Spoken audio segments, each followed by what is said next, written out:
ഇനിയും samosa sheet fold ചെയ്തെടുക്കാൻ അറിയാത്തവർക്ക് വേണ്ടിയിട്ട് ഇതെങ്ങനെ കറക്റ്റായിട്ട് നല്ല സിമ്പിളായിട്ട് മടക്കിയെടുക്കുക എന്നുള്ളതാണ് കേട്ടോ ഇന്നത്തെ വീഡിയോയിൽ കാണിക്കുന്നത്.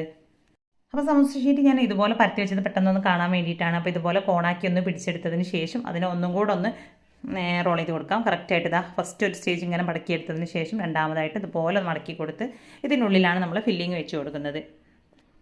അപ്പോൾ ഈ ഒരു സമൂസയുടെ ഫുൾ റെസിപ്പി ഞാൻ ഈ വീഡിയോയിൽ ഉൾപ്പെടുത്തിയിട്ടില്ല. ജസ്റ്റ് ഒന്ന് ഫോൾഡ് ചെയ്യുന്നത് മാത്രമാണ് കേട്ടോ കാണിച്ചിട്ടുള്ളത്. ഇനി ഇതിൻ്റെ ഈ ഒരു ലാസ്റ്റ് ഭാഗത്ത് കുറച്ച് മൈദാഗമ്മം കൂടെ തേച്ച് കൊടുത്തിട്ട് നമുക്ക് ഒന്ന് മടക്കിയെടുക്കാം. അപ്പോൾ നല്ല അടിപൊളിയായിട്ട് നല്ല പെർഫെക്റ്റ് ആയിട്ട് ഇതാ നമ്മുടെ സമൂസ അവിടെ കിട്ടിയിട്ടുണ്ട്.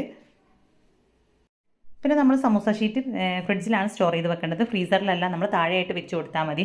അപ്പോൾ അത് എടുക്കുന്നതിന് കുറച്ച് മുന്നേ ആയിട്ട് ആ തണുപ്പൊന്ന് പോകാൻ പാകത്തിന് ഒന്ന് പുറത്തേക്ക് എടുത്ത് വെച്ചതിന് ശേഷം പിന്നെ നമുക്ക് സമൂസ റെഡിയാക്കി എടുക്കാം. ഇനി ബാക്കിയുള്ളത് വീണ്ടും കവറിലൊക്കെ ആക്കിയിട്ട് നല്ല എയർ ടൈറ്റ് ആയിട്ട് നമുക്ക് ഫ്രിഡ്ജിൽ തന്നെ സൂക്ഷിച്ച് വെക്കാം കേട്ടോ.